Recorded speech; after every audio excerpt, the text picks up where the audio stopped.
देखो धूल चरणों में ही रहती है, जब वायु का संग हो जाता है तो आकाश में पहुंच जाती है। गगन चढ़ई रज पवन प्रसंगा, वायु के संयोग से आकाश को छूने लगती है। और जब नीच का संग हो जाता है, जो नीचे प्रवाहित होता है, तो कीच बन करके वही चरणों के नीचे रहती है। संग का बड़ा प्रभाव है।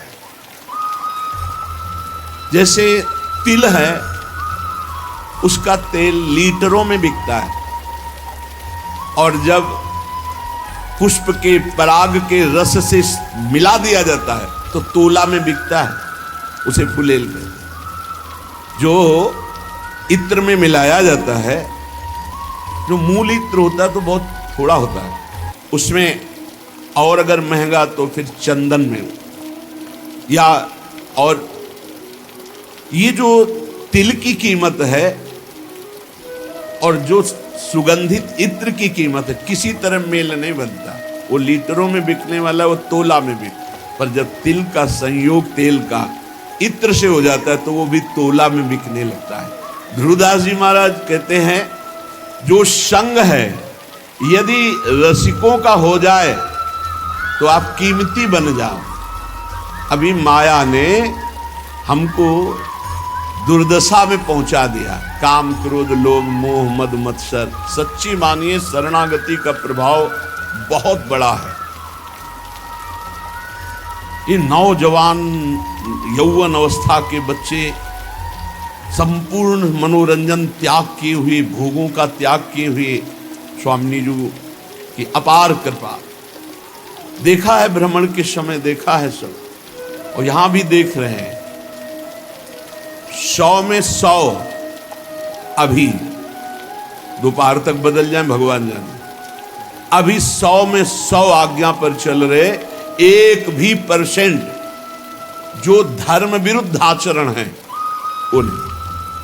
भजन की पूर्णता तो श्री जी की तरफ से होगी, वही करवाएंगे, लेकिन धर्म विरुद्ध छोटे छोटे बच्चे हैं जिनको केवल खेल खिलौनों से मतलब, वो ऐसे अकाउंट दिखाते हैं।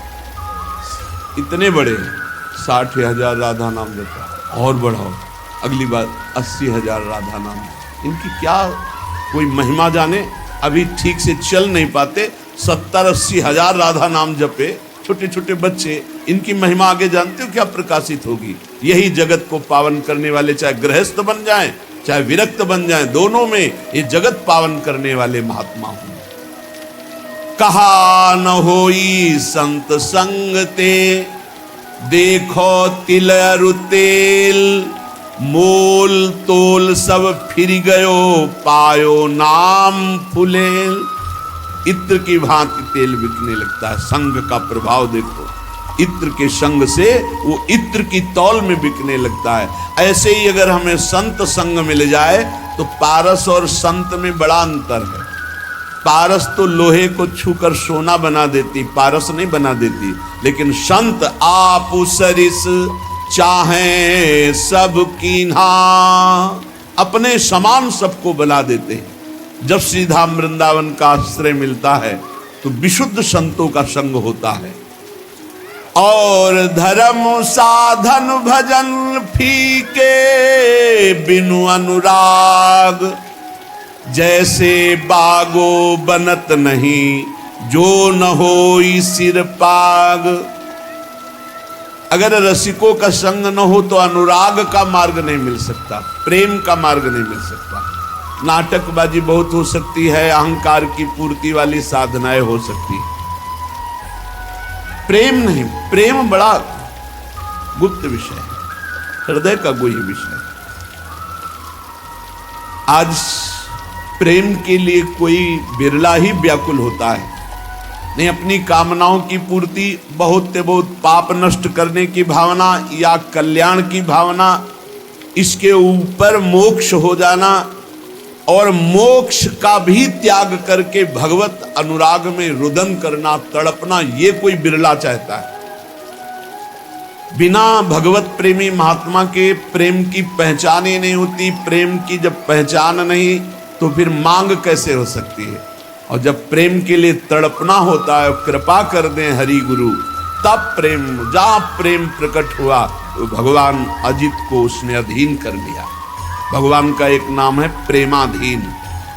जिसने संतों का संग किया भगवान उसके अधीन हो गए। सेन जी हर समय नाम जप करते और अपनी सेवा करते हैं। इस सेवा से जो अर्थ मिलता उससे साधु सेवा करते हैं। सच्ची मानिए साधु सेवा भगवत प्राप्ति का सीधा मार्ग है। भगवान को भोग लगाओगे दृष्टि भोग पाएंगे, और भगवान को पाते देखना है तो संतों को पाओ। भगवान नाम जापक भगवत प्रेमी महात्मा जब बैठकर पाते हैं तो उनके मुख से साक्षात श्री हरि प्रिया पाते, प्रभु पाते। विश्वास रखो, साक्षात प्रभु पाते। भक्तमाल जी में आया जैसे बेटा गर्भ में हो और उसको पवाना हो तो क्या करो, माँ को अच्छे अच्छे पदार्थ पवाओ तो बेटी की पुष्टता हो जाएगी। ऐसे ही संत जन है माँ और हरि है गर्भस्थ शिशु। जो संतों को पवाता है मानो भगवान को पवा रहा है। राजा की अंग सेवा में सेन जी जाया करते थे। रोज चरण मालिश, शरीर की मालिश करते, जो भेंट मिलती संत सेवा करते। एक दिन जा ही रहे थे सेवा के निमित्त राजा के यहां कि देखा साधु मंडली बस साष्टांग दंडवत की प्रार्थना की। संत तो श्रद्धा देखते हैं, संत वैभव नहीं देखते। ये वैभवशाली है तो उसको बड़ा प्रेम नहीं, संत श्रद्धा, संत जो होंगे वो श्रद्धा देखते हैं। और जिसको धन का, मान का, लोक व्यवहार का महत्व है वो श्रद्धा नहीं देखते। संतों ने देखा सेन जी की अपार श्रद्धा, अश्रुपूरित। भगवान आज हमारे कुटिया में चले और हमें पावन करें। हाँ हाँ, संत को श्रद्धा देखो, मारो महान मंगल उदय हो गया हृदय में। ऐसे आनंद की धूम मच गई, भूल गए कि राजा के यहां जाना है। राजा तो राजा ही होता है, रजोगुणी स्वभाव का। संतों के चरण पखारना, आरती करना, जो कुछ था वो जाकर बाजार से अच्छे अच्छे पदार्थ लाना, भोग बनाना। भगवान ने विचार किया कि सेन जी तो हमारे संतों की सेवा में मगन हो, राजा की सेवा में नहीं जाएंगे तो कल हो सकता है दंड विधान करें। स्वयं भगवान वैसे ही पूरा पोशाक, वही सब सामग्री सेवा वाली गए। जय जय अनंत कोटि ब्रह्मांडों के स्वामी, भक्ताधीन मनः पूज्यो भक्तानाम अभयंकर। ये गोपाल शास्त्र नाम में भक्तों को अभय करने वाले भक्ताधीन हैं। देखो भगवान के आगे राजा कुछ पद रखता है क्या? ब्रह्मेश्वरादि सुदरूप पदार, बड़े महामहिम। ध्येयम सदा परिभवग्नम अभीष्ट दोहम तीर्थास्पदम शिव विरंचनुतम शरण्यम। वो एक राजा के सामने जय जय बोले जाके। आओ सेन जी, विलंब हो गया, क्षमा हो भगवान। सेवा में लगे। जैसे ही भगवान ने सेवा, अरे उसको तो एक अपार आनंद मिल रहा है। आज कभी ऐसा आनंद नहीं मिला। पीठ की मालिश की ऐसे, तो जब तेल मालिश कर रहे थे तो कटोरी सामने रखी थी, तो राजा की दृष्टि पड़ी तो देखा अनंत कामों को मूर्छित करने वाले श्याम सुंदर। पीछे मुड़ के देखा तो सेन, फिर कटोरी में देखा श्याम। कहा सेन आज तुम्हारे तेल में कुछ जादू है क्या? नहीं महाराज, ये तो आपकी दृष्टि का चमत्कार है। आपकी दृष्टि में कुछ होगा तो वही दिखाई दे रहा है। भगवान ने झांकी दिखाई उनको। आनंद, पूरी रात आनंद में डूब गई। भगवान तो अंतर ध्यान हो गया। संतों को पवाया खूब, भगवत कीर्तन, भगवत चर्चा पूरी रात हुई। संत जन सुबह मंडली जब विदा हुई तो जैसे अपने प्रियजन के बिछुड़ने से प्राण व्याकुल होते हैं, ऐसे भगवत प्रेमी संत जनों के बिछुड़ने से उनके प्राण व्याकुल होते हैं। मिलत एक दुख दारुण देही और बिछुरत एक प्राण हरि लेहि। अशुभ प्रवाह करते हुए संतों को विदा किया। जब संतों को विदा किया तब होश आया, अरे राजा की तो सेवा में गया ही नहीं, अब राजा को कैसे बताऊं कि हमारी क्या दशा हो गई थी। संतों के दर्शन मात्र से बड़ा, अब तो राज कर्मचारी आएंगे और मुझे बंदी बना कर ले जाएंगे। सोच ही रहे थे कि राज कर्मचारी आ गए। सेन, महाराज ने तुम्हें याद किया, सूख गए। विचार किया कि हो सकता है राजा है, कोई निवेदन नहीं किया, सेवा में जाना चाहिए, नहीं जाए तो निवेदन भेजना चाहिए, इसका मतलब भयानक दंड मिलेगा। चल पड़े, भगवान का स्मरण करते हो कि कोई अपराध तो किया नहीं, संत सेवा में ही रत होने के कारण अगर ऐसा हमें फांसी भी मिलती है तो कोई बात नहीं। अवश्य सादर प्रधान द्वारपाल कैसे कर सकता है, वो तो तिरस्कार करना चाहिए। जब अंदर गए तो राजा ने कहा आओ आओ, सब क्या, उनको तो क्रोध में होना चाहिए। राजा ने कहा सेन, जैसी तुमने कल सेवा की मैं बहुत आनंदित हूं, जो चाहो हमसे मांग लो। मजाक तो नहीं कर रहा, कल तो आए ही नहीं। उनका महाराज सेवा क्या, उनका सच्ची कल जो तुम, और अश्रु आ गए। तब उनको लगा कि कुछ तो, उनका महाराज मेरी सेवा से आपको क्या सुख। बोले मैं एक रहस्य जानना चाहता हूं, कल बार बार मन में आया पर तुम सेवारत थे, इतना आनंद मिल रहा था कि पूछे। कटोरी में देखते थे तो एक श्याम रंग का बड़ा आकर्षणकारी रूप, और जब पीछे देखते तो तुम सेवा कर, क्या कल के तेल में कोई जादू था या क्या था कल। उनका सरकार सही बतावे, हम कल आए ही नहीं। अच्छा, कल तुम आए तो थे, सेवा की, वो जो कटोरी में देख रहे थे वो सही देख रहे थे, वो हमारे इष्ट देव, श्याम सुंदर हमारे इष्ट देव हैं। आप नाराज ना हो जाएं, हम संत सेवा में मगन रहे, इसलिए मेरे स्वयं प्रभु सेन का रूप धारण करके अब आप पूछे कि मैं बहुत आनंदित हूं, जो इच्छा हो मांग लो, तो सरकार अपनी सेवा से मुक्त कर दे। आज से मैं अपने प्रभु और संतों के सिवा किसी की दास्ता नहीं करूंगा। जो मेरे लिए तुम्हारी सेवा में आए, आज के बाद पूर्ण अनन्य होकर अब किसी अन्य का आश्रय। और धर्म साधन भजन फीके बिनु अनुराग, और ये अनुराग संत संग से मिलता। बहुत बहुत बहुत महिमा है साधु संग की, पर इसी महिमा का पाखंड दुरुपयोग करता है। पाखंड इसी महिमा का दुरुपयोग करने लगा कि ऐसी महिमा है जिन संतों की, तो उसी का दुरुपयोग, जिनको साधुता का ज्ञान नहीं, जो भगवान का भजन नहीं करते, जो भगवान की प्राप्ति का लक्ष्य नहीं, वो लौकिक सुख सामग्री की चाह के लिए इस वेश का दुरुपयोग और निंदा कराने लगे। नहीं तो वास्तविक सत्य बात है, संत सेवा मात्र से अनुराग प्राप्त होता है। तात स्वर्ग अपवर्ग सुख धरी तुलाए कंग, तूलन ताह सकल मिली जो सुख लव सत्संग। क्षण मात्र के सत्संग से जीवन का परिवर्तन निश्चित है। जो स्वर्ग और पृथ्वी के भोग और मोक्ष सुख का भी तिरस्कार करवा दे, ऐसा अनुराग संत संग से प्राप्त होता है।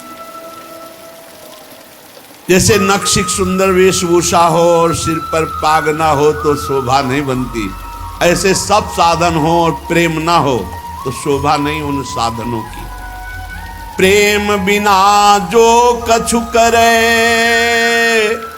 सो नहीं लागे नीक, विविध भांति व्यंजन करो लोन बिना सब फीक। जैसे बढ़िया कढ़ी दाल सब्जी सब बनी, इसके बाद नमक बिल्कुल न डाले, कैसा लगा, सब फीका। बोले ऐसे बढ़िया व्रत नियम संयम साधन सब चल रहे हैं, पर तुम्हें हरि अनुराग नहीं है, प्रभु से अपनापन नहीं, प्रेम नहीं, तो बोले सब व्यंजन जैसे नमक के बिना फीके लगे, ऐसे प्रेम के बिना सब साधन फीके। साधनों का स्वाद क्या है? अनुराग, प्रेम, प्रेम पूर्वक श्रवण, प्रेम पूर्वक कीर्तन, प्रेम पूर्वक दासत्व, अर्चन, बंधन, सख्य, आत्मसमर्पण। नवल किशोरी कुंवर की सहज ऐसी बानी, ताको संग न छाणही नेकु शरण गहे आनी। हमारी नवल किशोरी लाडली जू श्री श्यामा जू का सहज स्वभाव है, बाना है, विरध है कि कोई जबान से भी शरणागत होने लगे। 3 प्रकार के शरणागत होते हैं, एक वाणी की, एक मन की और एक शरीर की। अगर वाणी से भी शरणागत हो हमारे माई श्यामा जू का राज, मेरी महारानी श्री राधा रानी, मेरे प्राणनाथ श्री श्यामा, वाणी से शुरू कर दो तो नेक 3 में किसी एक की शरणागति भर हो जाए तो स्वामिनी जो संभाल लेती है, उसे कभी छोड़ती नहीं, वाणी की शरणागति से। देखो हम तो झूठ बोल रहे हैं कि आपके सिवा हमारा कोई नहीं, लेकिन वो सत्य है, वो सत्य मान लेते क्योंकि वो सत्य है।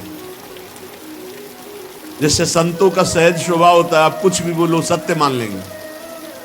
उनको ऐसा लगता ही नहीं कि ये छल कर रहा है, कपट कर रहा है। लाख समझाओ कि ये कपट कर रहा है, तुम क्या जानो, तुम्हारे अंदर कपट है इसलिए तुम्हें कपट दिखाई दे रहा है। वो कपटी नहीं, वो सत्य है। ऐसे ही हम कपट पूर्वक, नाटक पूर्वक अगर कह रहे हैं कि हे भगवान हम आपके हैं, हे प्यारी जो हम आपके हैं, वो मान लेते हैं। बड़े कृपालु, बड़े कृपालु। नवल किशोरी कुंवर की सहज ऐसी बानी, ताको संग न छाणे नेकु शरण गहे आन। तत्काल परिवर्तन शुरू हो जाता है। जो बड़ी बड़ी साधना से परिवर्तन नहीं होता, वो श्री जी की शरणागति से हो जाता। मान लो हमने ऐसी ऐसी समस्याएं देखी जिनको ऐसे निपटाती हैं श्री जी की, हम तुम्हें कैसे बताएं। जीवन संघर्षमय होता है, ऐसे क्षण में परिवर्तन देखा है। परिवर्तन बड़ा आश्चर्य में परिवर्तन देखा, हर क्षण कैसा वो, बस केवल ऐसे हो जाओ, वो भी सच्चाई से ले। आप कहोगे सच्चाई से क्यों नहीं? शरीर को अपना मानना, सांसारिक संबंधों को अपना मानना, ये सब है। हम श्री जी से बोल दिए ऐसे ही कि आपके सिवा हमारा कोई नहीं। वो इतनी भोरी, इतनी करुणामयी की मान गई और उन्होंने संभाल लिया। और कहीं कोई सच्चाई से श्री जी का अनन्य हो, फिर उसको क्या कहना है? रसिक अनन्य की महिमा को क्या कहना है? बोले प्रीतम हूं के प्रणय है, प्रीति के बस हुए जाहि, कोटि धर्म किन करो को तिन तन चितवत नाहि। आश्चर्य में सब बातें जीवन में देख रहा हूं, आश्चर्य, सब आश्चर्य, सर्वाश्चर्य। प्रारब्ध अपना जोर कसता है और कृपा अपना जोर कसती है। क्षण क्षण में प्रारब्ध टांग मारता है गिराने के लिए, और क्षण क्षण में नवीन लाठी बन करके कृपा, ये फेंक, ये पकड़, देख अब नहीं गिरा पाएगा, अब नहीं गिरा पाएगा, आगे बढ़ाते चले। कैसे तुम्हें बताएं? अगर श्री जी के वचन के भी शरणागत हो जाओ तो निर्वाह करते हो। बोले प्रीतम हूं के मन यह है, प्रीति के बस हो जाए। केवल अपनापन प्रभु को चाहे, केवल अपनापन। कोटि धर्म किन करो को तिन तन चितवत नाय। खूब बड़ी तपस्या, ये वो सब प्रभु ये नहीं देखते, अपनापन देखते हैं। आप अपनापन कितना माने हुए? अपनापन करने में कोई पैसा लगता है क्या? अपनापन करने में आपके कोई सद्गुण की बात की जा रही क्या? हम जैसे हैं हे प्रभु आपके, तो ही मोहि नाते अनेक। मानिए जो भाई, ये क्या चला जाता है इस बात से? सब कुछ तुम्हारा ही रहेगा, तुम्हारा ही तुमको पूर्ण सुरक्षा पूर्वक भोगने को मिलेगा। लेकिन सुरक्षा लग जाएगी सरकारी, भागवतिक सुरक्षा। केवल इतना होने पर हे नाथ मैं आपका हूं। संकटों से, विपत्तियों से, नाना प्रकार के दुखों से आप क्लेशित हो रहे हो, आप भगवान की शरण में हो जाओ। शरणागत अभय हो जाता है, शरणागत निशोक हो जाता है, निश्चिंत हो जाता है। जब तक शरणागति परिपक्व नहीं हो रही तब तक आपको अनुभव नहीं हो रहा। नहीं, सत्य कहते हैं, ऐसा लगता है हर समय वो गोद में लिए हुए बैठे। हर समस्या का समाधान ऐसे होता है प्रभु की कृपा से। आप कहोगे आप भगवत मार्ग के पथिक हो, इसलिए भगवान केवल संबंध निर्वाह करते हैं। दुर्वासा जी विरक्त महापुरुष है, अम्बरीश जी गृहस्थ महापुरुष है।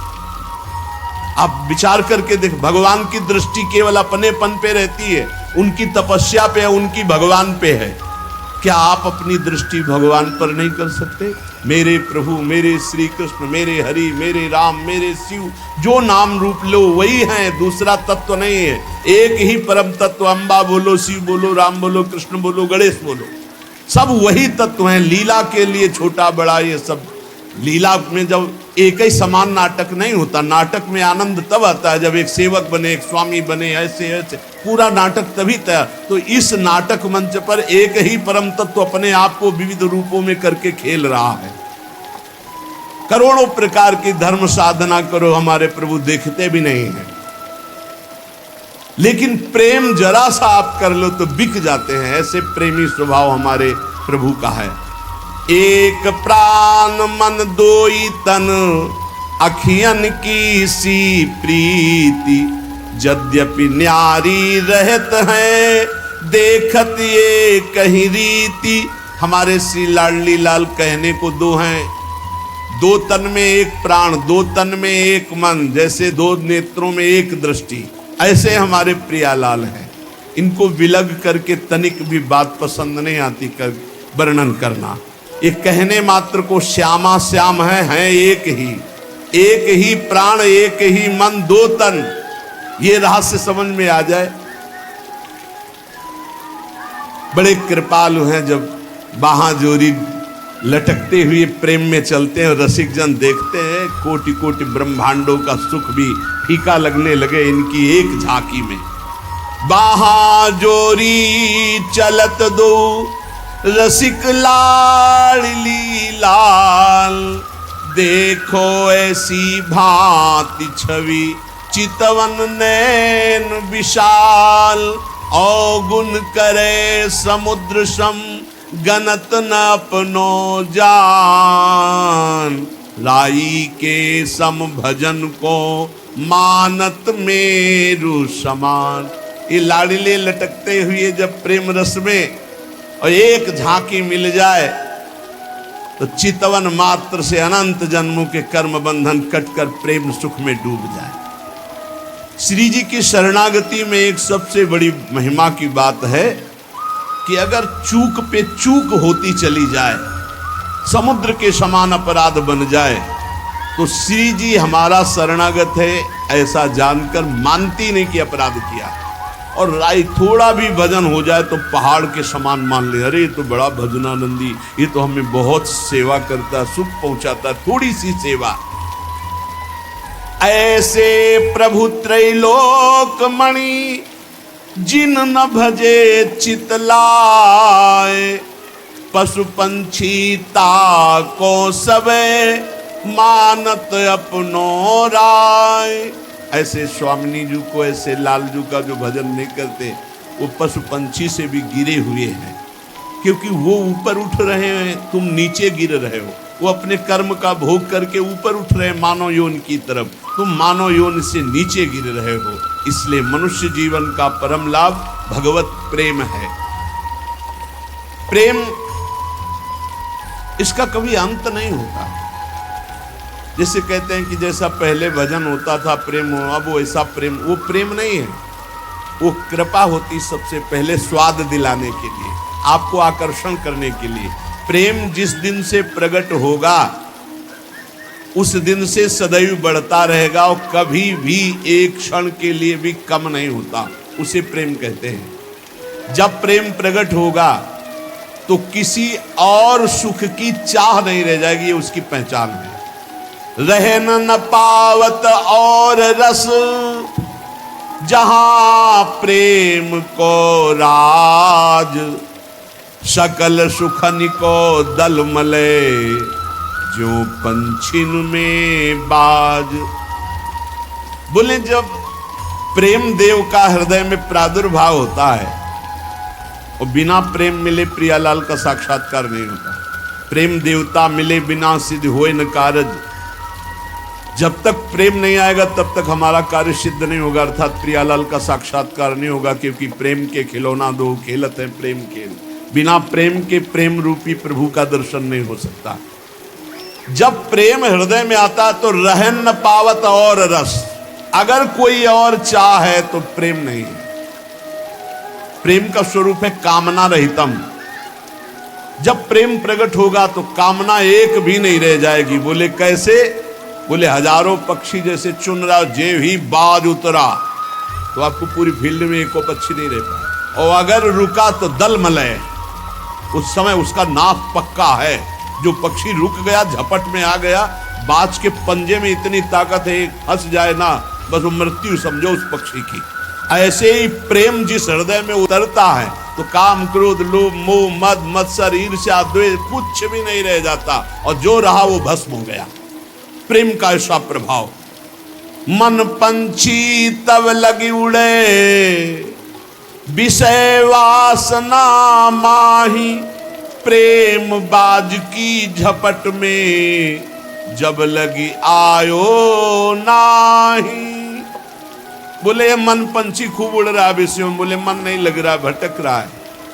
एक बार प्रेम उदय होगा तो ऐसा ये फंस जाएगा जैसे बाज के पंजे में पंछी, ऐसे प्रेम में फंस करके मन पंग हो जाएगा। उड़ने की ताकत ही नहीं रहेगी, मन ही मन नहीं रह जाएगा, अमना हो जाएगा। कुछ नहीं सुनाई देता, कुछ अच्छा नहीं लगता। जब प्रेम का उदय होता है हृदय में तो देह कुटुंब ते जाए छूट सब ही विधि नातो। न शरीर का राग रह जाता है, न शरीर संबंधी राग रह जाता है, एकमात्र आह रह जाती है। रोना सिसकना तड़पना आहों की जागीर प्रेम। मन पंग हो जाता है, प्रियालाल के सिवा कहीं जाता ही नहीं। जैसे अभी है कि प्रियालाल में लगता ही नहीं, विषयों में लगता है। घंटों आप टीवी देख सकते हो, मन नहीं भागेगा। घंटों मोबाइल में समय काट सकते हो, मन नहीं भागेगा। लेकिन आप घंटों बैठ कर के 42 लीला का पाठ करें, घंटों बैठकर निज मंत्र शरणागत मंत्र जपें, असंभव। और जो जप रहे हैं वो साधारण नहीं, वो साधारण महाभागवत है, जिनका मन शांत, घंटों मंत्राकार वृत्ति, बहुत ऊंचाई पर चढ़ रहे हैं। पर जब प्रेम प्रकट होगा तो फिर मन अमना हो जाता है, मन में कोई चाह नहीं रह जाती। तो चाह में ही भागता है, राग और द्वेष में, अनुकूलता और प्रतिकूलता में। अब ऐसी समतुल स्थिति हो गई है कि मन पंग हो गया। अरे हमारा आपका मन क्या, प्रियाजू की रूप माधुरी देखकर लालजू का मन पंग हो जाता है। देखो माई अबला कै बलरास, अतिगज मत निरंकुश मोहन निरख बंधे लटपास। देखो माई अबला कै बलरास, अब ही पंग भई मन की गति, बिन उद्यम न्यास। तब की कहा कहो जब पिय प्रति चाहत भ्रकुट विलास। अभी हालत ये हुई, प्यारी जू की एक लटपास कपोल पे आई, उसे देखकर अतिगज मत निरंकुश मोहन निरख बंधे लटपास। इनका मन इसी में पंग हो गया, सुंदरता की सीमा प्यारी। और ऐसी प्यारी जू, ऐसे प्यारे जू को देख पावे, उनसे प्रेम हो जाए, मन फिर कहीं और चले, ऐसा कैसे हो सकता।